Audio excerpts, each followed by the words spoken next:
Guten Morgen, liebe Scooter-Freunde. Willkommen zu einem neuen Video bei freundlichen 15 oder 16 Grad. Wir frieren ein bisschen. Nein, das ist kalt heute. Tachchen. Richtig frisch. Aber für euch stellen wir es natürlich trotzdem hin und zeigen euch wieder zwei neue Lambretta-Modelle. Ja, genau. Wir nehmen diesmal die V-Klasse. Die hatten wir noch nicht. Das ist die kleinste, die Einstiegsklasse, wenn man so will. Die nehmen wir heute mal vor. Als 50 Kubik, als 125 Kubik. Beides derselbe Rahmen, nur verschiedene Motoren. Genau, da gehen wir heute so ein bisschen auf die technischen Daten ein, auf die Preise. Ist auch, glaube ich, das günstigste Modell, was man bei Lambretta bekommt. Das Einstiegsmodell, ja, genau. Und da nehmen wir noch ein drittes Modell sogar noch mit rein, aber da einfach aufpassen, weil das machen wir nur verbal. Ah ja, genau. Es kommt noch ein Highlight, das zeigen wir euch heute nicht, aber da ist ein super Preisangebot, was Micha euch nachher nochmal vorstellen wird.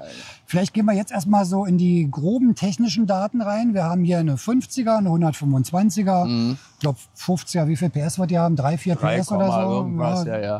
Also eine 50er mit 45 km/h. Wofür nutzt man die? In der Stadt natürlich, also in der Stadt oder wenn man 15 wird in einigen Bundesländern oder dann darf man die auch schon fahren. Ah, okay. Aber ansonsten, ja, es ist ein reines Stadtcommuter, also bis 25. Wenn man jetzt nur mit dem Autoführerschein unterwegs ist in Deutschland, darf man ja bis 25 Jahren sowieso nur 50er fahren mit dem Autoführerschein. Okay. Ne?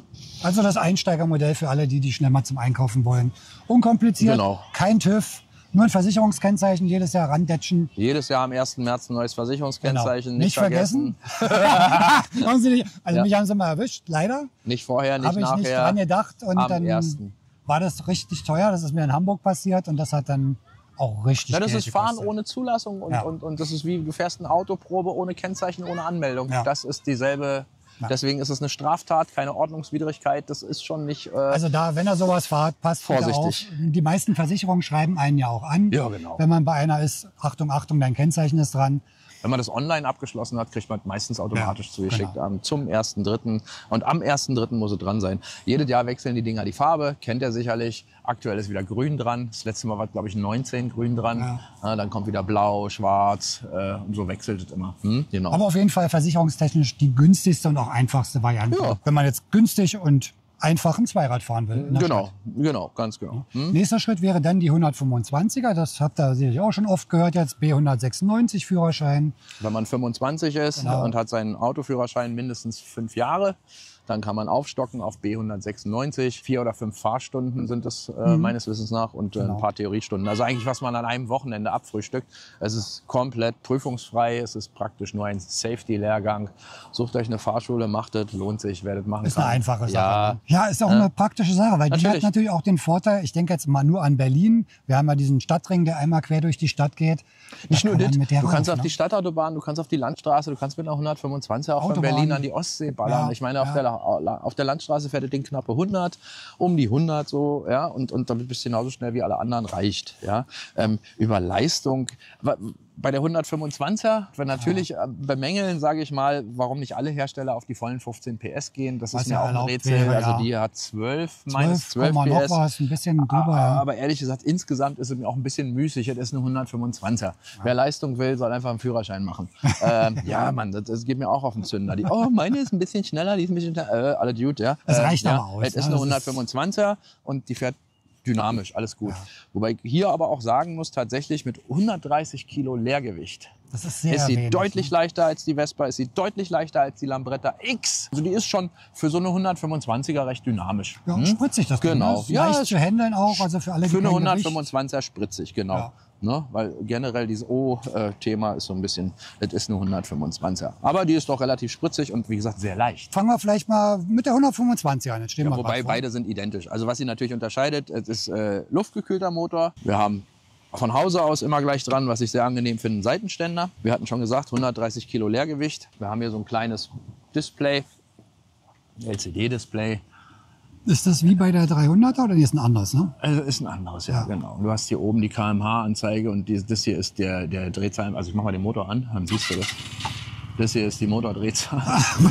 Okay. Ja, ist so ein bisschen okay. Spielerei, ja? Ja, Spielerei, absolut. Ne? Aber ansonsten hast du die wichtigsten Anzeigen, Uhrzeit, Kilometerzähler. Und dann auch Warnlampen hier wahrscheinlich drin. Genau. Ne? Das machst du ja, wenn du hast, Klick, Zündung. Genau, ja. Hast ja alles. Und dann hast du, Blinker ist gerade ein gutes Beispiel, das haben beide Modelle. Das ist etwas, was ich tatsächlich selber nervig finde. Ach, der hat auch wieder diesen Pieper. Ja, die V-Modelle haben diesen Pieper. Also den Pieper finde ich nervig. Den finden wir sicherlich noch und den schalte ich auch noch weg. Also er ist da und eventuell grausam. Findest dann also noch den was, Pieper um den grausam. rauszumachen. Der Pieper ist grausam. Ja, okay. Tatsächlich. Den finden wir noch raus. Ja, Ansonsten hier vorne wieder sehr schön, sehe ich gerade das gebrandete Logo drin in der Lampe. Genau. LED-Licht oder? Ja, ist auch ein LED-Licht. Machen wir mal kurz an.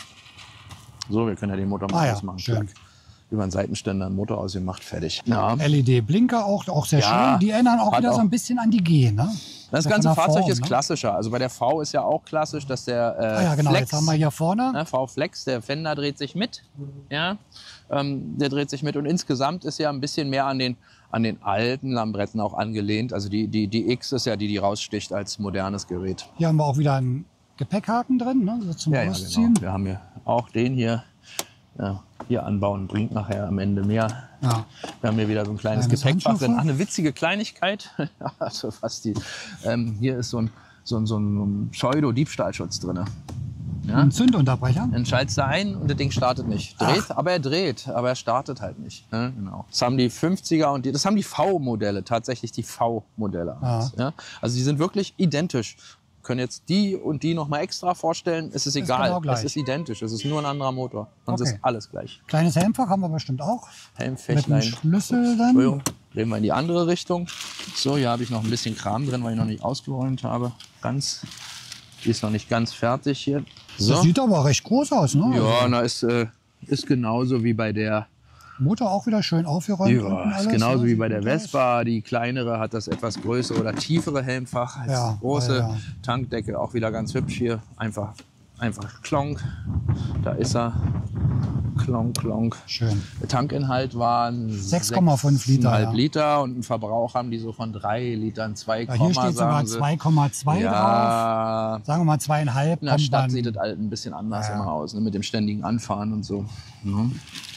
Aber dann kommt man mit einem 6,5 Liter Tank. Natürlich. Auch weit genug, 240, 250 Kilometer. Hier auch wieder die Griffe unten drunter, genau. Für den Sozius. So um die gute 200 Kilometer fährt man tanken. Mit so einem Roller finde ich das angenehm. Muss hier nicht 800 Kilometer am Stück fahren. Bei der 125er haben wir vorne Scheibe, hinten Scheibe.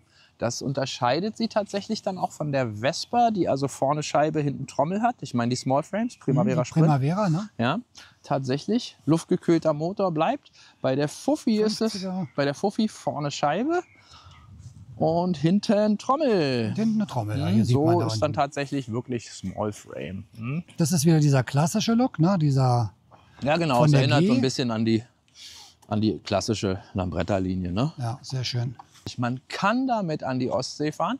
Ja, das ist völlig okay mit so einer 125er. Klar kann man das auch mit einer Fuffi, aber dafür sind wir dann doch zu alt.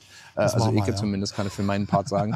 Und, aber mit einer 125er wunderbar, kann man machen. Fährst 100 auf der Landstraße, all gut. Das ist sicherlich kein Reisegerät, wobei es gibt auch Leute, die verreisen mit 125ern. Geht alles. Haben wir früher auch mit den 80ern gemacht. Ne? Klar. Kleiner Kritikpunkt von meiner Seite, es ist ein echt tiefes Helmfach. Nur, ich meine, dass man da bestimmt noch was rausholen kann aus diesem Helmfach. Also nicht so, wie es ist, sondern vielleicht für Zukünftiges, weil es ist tatsächlich nicht ganz leicht, hier einen Helm reinzukriegen. Obwohl es so tief ist? Ja, obwohl es so tief ist. Also ich meine, wir haben bei uns im Laden wirklich die Helme, die relativ kleine Schalen haben. Die großen Helmschalen kriegst du hier nicht rein. Du kriegst hier nicht zu. Das ist wirklich, du denkst, es ist tief, genau, du denkst, es ist tief, es ist aber gar nicht so tief. Und was mir dann wieder fehlt, und das ist auch mal eine Kritik für alle Modelle der Lambretta-Baureihe, es fehlt mir eine Option, dass ich irgendwo meinen Helm befestigen kann. Ja, diese Haken, die wir bei Vespa haben. So ein vorne, Haken, ne? also weißt du, von mir aus muss der nicht da reinpassen, das ist mir egal. Mein Fullface würde hier sowieso nicht reinpassen. Ja? Ich fahre ja am liebsten Fullface. Aber ich will den noch am Fahrzeug lassen, deswegen fahre ich Roller. Überhaupt gar keine Chance. Du siehst es schon von der Breite. Die Breite geht schon nicht, ja. Ne? Also das ist, und bei einem Open Face Helm, wir hatten das nämlich neulich auch bei einem Verkaufsfahrzeug und der Kunde hatte sich einen Carberg. Carberg hat auch sehr schöne große Schalen. Keine Chance, den da reinzukriegen und danach noch den Sitz zuzukriegen. Und das ist irgendwie blöd. Also da tatsächlich, da fehlt etwas, da kann man sich behelfen. Das machen wir auch, wenn wir darum gebeten werden, oder wir werden es auch bei unseren eigenen Vorführern machen, dass wir da einen Haken anbauen. Das ist nicht das Thema. Nur, aber das ist ja ein kleines Plastikteil, was man irgendwo hier unter der Sitzbank genau. machen Also könnte. Das würde ich, glaube ich, das wäre schon wieder so ein kleiner Mini-Game-Changer. Ja, ist dasselbe wie mit dem Gepäckhaken hier vorne. Kostet nichts, aber macht viel aus nachher im Ne? Das ist Leben. dasselbe Thema, Gepäckhaken. Hier auch wie bei Vespa, bei den Smallframe-Modellen hier vorne. Ja. Ehrlich, Muss da nehm's rein, mir nicht ne? übel, Die aber bei Höhe. allen Herstellern, dieser Haken ist sinnlos. Ja. Da frage ich mich, das kann doch kein deutsches Phänomen sein. Ja, das muss doch irgendwie, das muss ein Rollerfahrerphänomen sein. Das muss doch, also jemand, der das baut, muss doch Roller fahren. Der muss das doch mitkriegen, dass es wirklich ein Gamechanger ist. Kann man nachträglich anbauen. Ja, genau. Habt ihr Kann man schon nachträglich anbauen, machen wir auch alle Dude. Für die V-Reihe, das ist ja auch die älteste V, seit 2017, gibt es dann auch schon richtig viel Zubehör. Für die X und für die G kommt das Zubehör für Europa. Es ist schon in Produktion. Es ist noch nicht da, aber es ist schon in Produktion direkt. Ja? Also nicht in Planung, sondern in Produktion. Aber für die V gibt es halt auch schon viel. Gibt einen Gepäckträger vorne, gibt einen Gepäckträger hinten, gibt Sturzbügel. Für die gibt es schon richtig viel. Dann vielleicht noch eine wichtige Sache. Was kosten die beiden jetzt? Vorab kurz, was ich wirklich noch toll finde, Ach so. ist das Rangieren. Also mir ist das ja immer so ein bisschen egal. Die Dinger heißen ja nicht Schiebzeug, sondern Fahrzeug. Aber natürlich im Stadtverkehr beziehungsweise in der Parksituation einer Stadt auf dem Bürgersteig irgendwo doch mal ein bisschen Schiebe hier, da. Und das jetzt für... Ja, die wiegen kaum was, ne? Ja, jetzt muss ja nicht jeder irgendwie ins Gym rennen, um sein Motorrad zu bewegen oder seinen Roller. Und da muss ich sagen, finde ich die echt gut. Tatsächlich, du sitzt auf der Höhe als auf der X. Ah, ja. Auf der X sitzt du, also es geht, alles cool, ja, aber du sitzt auf der X ein bisschen tiefer. Am Ende muss man das einfach ausprobieren, Ja, tatsächlich. muss man mal Ja, am Ende muss man testsitzen, ausprobieren, weil richtig hoch ist es auch nicht. So, was kosten die Dinger eigentlich? Genau, die sind was auch kosten preislich sie? spannend, finde ich. Wir haben hier 3,6 und ein paar zerquetschte. 3,659, glaube ich. Danke ne? für die zerquetschten. Wir haben hier 4,2 und Ja. Auch wieder 59. Bombe. Was kostet eine Vespa im Vergleich? Vespa fängt mit der 50er bei dem Preis an. Bei 4,2. Bei 4,2. Ja? Das ist aber schon ein Unterschied. Für 50 Kubik fängst du bei einer Primavera oder Sprint in der simpelsten Ausstattung 4,2. 600 € Unterschied, ist schon eine Menge. Das ist ein Unterschied, ja. Ja. Dann ist sie noch leichter als Fuffi. Als Fuffi schließe ich mich tatsächlich, aber das ist so auf wirklich ganz hohem Niveau. Ich schließe mich hier aber vielen, vielen Meinungen an. Auch der des Autopapstes, der Meinung war und der bin ich auch. Irgendwie ist der Drehmomentverlauf ein bisschen schöner bei der. Es ist eine Fuffi, die fährt 45, es ist so, aber es gibt ja genug, die wollen das so und kommen damit super klar. Alles ist prima und das respektiere ich auch. Also es ist völlig in Ordnung. Natürlich kann man in der Stadt speziell mit einer Fuffi, eigentlich reicht es. Ja. Wenn du bedenkst, dass die Durchschnittsgeschwindigkeit in Berlin bei 21 km/h liegt, bist du mit jedem Fahrrad schneller, mit dem Und mit Roller einer erst Fuffi recht. sowieso. Und du kommst überall durch, Du kommst bist überall wendig, durch, ne? alles gut, genau. Und dafür ist das, finde ich, ein toller Einstiegspreis. Für ein Neufahrzeug 3,6, Bombe. V-Modell, also so wie sie hier steht, Ja. das hier, gibt es auch als 200er. Eigentlich nur für den italienischen Markt. Das ist da so eine Führerscheinregelung wieder. Weiß vielleicht der ein oder andere Zuschauer, die kannte ich gar nicht, dass man in Italien mit dem Autoführerschein bis 200 Kubik fahren darf. Das habe ich noch nie von gehört. Müsste man mal nachlesen, vielleicht weiß das der eine. Egal. Es gibt die 200er V. Davon haben die zu viele. Was das einen leid, das anderen freut. Ja. Die werden gerade für einen super Hammerpreis rausgehauen. Wer eine 200er V, natürlich, man braucht dafür einen Motorradschein. Da reicht der B196 nicht aus. Ja? Und damit ist es dann ein sehr kleines Motorrad.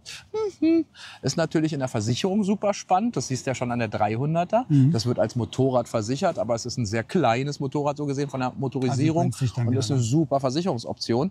Das ist bei der 200er dann noch besser. Die gibt es für den Preis. Ach Quatsch. Ja.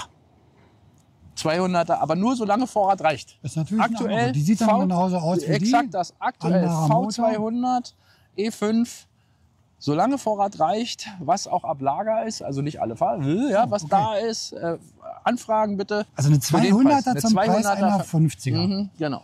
Ich schreibe euch das nochmal unten in die Kommentarbereiche rein und in die Beschreibung. Das ist eine ganz kurze Aktion, weil das ist immer das einen leid, das anderen freut. Die haben dann eine Überproduktion, keine Ahnung, irgend sowas muss das sein. Die haben zu viel im Lager davon, die Dinger müssen weg. Ein Schnäppchen. Das Also ist man ein hat Schnapper. jetzt nicht unbedingt viel von, weil wie gesagt, man braucht einen richtigen Motorradführerschein. Aber wer mit einem Motorradführerschein sich eine 125er gekauft hätte, kann jetzt dasselbe Modell als 200er nehmen Ihr spart noch mal richtig Geld. und spart nochmal richtig Kohle. Ja, genau. Aber das ist ziemlich cool mit der 200er, das finde ich Cool. richtig. Also wer da kurzfristig Interesse hat, bei Micha melden. Adresse und Kontaktdaten sind unten in der Videobeschreibung. Also eine 200er V-Special zum Preis von einer 50er. Interessantes Angebot. Motorradführerschein und man muss sich auch im Klaren darüber sein, das Ding hat dieselbe Leistung. Also ja 12 PS oder sowas. Bisschen mehr Drehmoment vielleicht. Ne? Mehr Drehmoment natürlich, aber dieselbe Leistung. So, wir machen jetzt auch noch mal eine kleine Fahrt mit beiden Rollern. Wollen wir nachher noch mal wechseln? Denn, Klar, wechseln wir. Logo, du musst nicht die ganze Zeit Fuffi fahren. Wir fahren jetzt keine Riesenstrecke, weil es ist so unangenehm kalt und ihr seht es an den Bäumen, wir haben jetzt auch noch richtig Wind gekriegt, weil soll nämlich Sturm kommen. So, ich mache mal so ein bisschen Handling. Das ist natürlich hier super leicht, das Ding, das ist fast wie ein Fahrrad. So ein kleiner 50 Kubik Roller ist natürlich super easy zu handeln. Sitzposition ist okay. Checken wir doch mal aus, wie die sich auf Kopfsteinpflaster verhalten, aber so wie jedes Fahrzeug verhält sich das auf Kopfsteinpflaster. Ja, merkt man natürlich schon ein bisschen was durchkommen. Aber ist okay. Also das ist ja bei allen Lambretta-Modellen so, dass das Piepen. So, ihr könntet hören, das Gepiepe, das ist das Einzige, was mir echt auf den Zünder geht. Aber ansonsten, die V125 durch ihr relativ geringes Gewicht von guten 130 Kilo ist ein bisschen dynamischer als die X, finde ich tatsächlich. Als 125er eben, aber es ist trotzdem nur eine 125er. Tatsächlich merkwürdig ist dieses Thema, was wir vorhin schon mal angesprochen haben, dass die Hersteller nicht die vollen 15 PS ausnutzen, aber dann ist es halt so. So, mal gucken, ob wir hier den super kleinen Wendekreis hinkriegen. Auch das, jetzt kommt mir Marc im Weg. So, warte mal, das müsste aber auch funktionieren hier. Mal gucken, was für einen kleinen. Man kriegt ja also den super Wendekreis hin. Also das, wofür halt so ein Stadtroller auch da ist, der soll wendig sein. Na, da soll man schnell überall durchkommen. Dann auch beim Aufsteigen, Absteigen, dass man halt schnell runterkommt durch den Durchstieg. Auch das Handling jetzt hier so im Hin- und Herschieben. Da hatte Micha recht vorhin, ist wirklich leicht. Ja, also, ja, das ist lustig. Ich bin schon ewig keine 50 Kubik mehr gefahren. Ja, mit einem Fuffi muss man in der Stadt auch sein Fahrverhalten ein bisschen angleichen, um so zu surfen. Einfach gucken, wie die Ampelschaltungen so sind. Möglichst wenig anhalten, weil gerade das Beschleunigen mit einer Fuffi ist am anstrengendsten. Wenn die Dinger erstmal auf Fahrt sind, dann geht das. 125er. So, Sprintduell. Ah, schade, verloren. War aber knapp, habt ihr gesehen, ne? War wirklich knapp. So, da ist Micha. Wo geht's denn hier hin?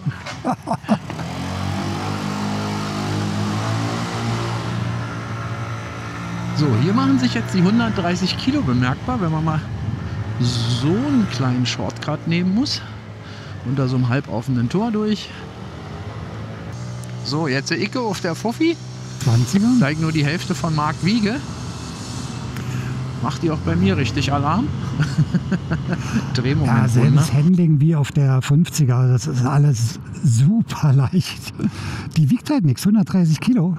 Das ist ganz angenehm, aber was jetzt natürlich der Vorteil ist, und da reichen tatsächlich auch ein bisschen hier über 12 PS, da passiert halt jetzt auch was. Wenn ich jetzt hier am Gas ziehe, dann geht es auch wirklich mal schön nach vorne. Und dann bin ich auch nur auf 50 und auch mal an Autos vorbei. Also Kopfsteinpflaster geht. Ist nicht schlecht. Filtert die Unebenheiten ganz gut weg. Für einen Roller natürlich immer, ne? 12 Zoll Räder ist bei jetzt allen Rollern nicht so super duper. Ja, wenn zwei Pieper wenn man noch einen dritten dahinter, Alter, dann hast du wirklich dann. Jetzt sind wir synchron. Dann kann. Ja, gleich wird sich das wieder aufheben. Jetzt gehen sie wieder auseinander. Jetzt brauchst du einen dritten und dann hast du eigentlich schon so ein Beatbox-Thema. Ja, ne? Na, sehr klassische Optik. Sehr klassische Optik von hinten. Hübsch. Oh, und da kommt uns eine Sprint entgegen. Auch eckiger Scheinwerfer. Ein Resümee zu den beiden Fahrzeugen. Schöne Stadtgeräte. Ich finde die toll für die Stadt. Beides, ne? Für die Stadt finde ich beide super ausreichend. Ja, ich fahre natürlich gerne generell eine Klasse darüber. Ja.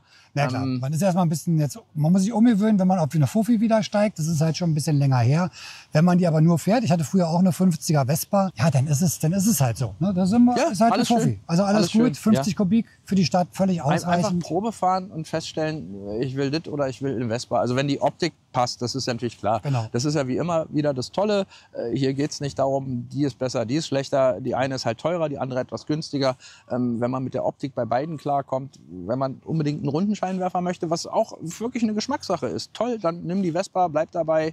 Das Zubehör ist natürlich noch umfangreicher bei Vespa, wobei das hier bei den V-Modellen schon sehr groß ist. Das ist schon ganz gut. Das ist schon ordentlich. Das ist eigentlich alles das, also was Unterschied Optik im Preis, wobei die finde ich auch gut. Also wir sind ja jetzt auch die X125 gefahren und jetzt auch die V. Ja. Finde ich die gut, aber da kommen wir wahrscheinlich im Resümee, wenn wir alle dann genau. nochmal gegeneinander wir machen nochmal ein Resümee und da gebe ich auch mal für meinen Part mal so ein paar ehrliche, auch wenn wir viel pro Lambretta, weil ich bin ja sehr happy mit der Marke, muss ich sagen, und die verkauft sich sehr gut, danke dafür. Also ihr seid derselben Meinung, die wir im Laden gemeinschaftlich gefasst haben, dass das ein tolles Produkt ist. Trotzdem gibt es auch ein paar Punkte. Da gehen wir mal, also bleibt dran, wir gehen nochmal in dem nächsten Video dann auf alle Vor- und Nachteile ein, auf die Vergleiche, die wir gemacht haben. Was sind da jetzt die Vor- und Nachteile? Welchen Modelle es? Wo sind eventuell kleine Sachen, die zu verbessern sind? Da machen wir nochmal ein Spezialvideo. Das wird mit Sicherheit sehr interessant. Nochmal so als kleiner Abschluss. Es kommen jetzt schon neue X-Modelle, also neue Designs kommen von den X-Modellen, gibt es schon. Die werden so ab Juni ungefähr lieferbar sein.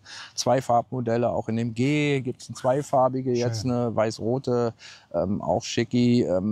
Aber viel spannender, es wird noch eine J125 geben. Auf die freue ich mich tatsächlich. Die ist noch ganz klassisch gemacht. Ja, ne? Die ist auch ganz, ganz klassisch gemacht und auf die freue ich mich. Die kommt aber auch erst im Sommer, Spätsommer, irgend sowas. Also noch und wie das immer so ist, angekündigt für den Spätsommer. Zum Herbst. Wir werden mal sehen. Also ihr seht auf jeden Fall eine Riesenpalette. Und das Schöne ist halt jetzt, im Klassik-Segment haben wir jetzt halt eine Riesenauswahl. Ne? Wir haben die ganze Vespa-Palette, wir haben jetzt die ganze Lambretta-Palette.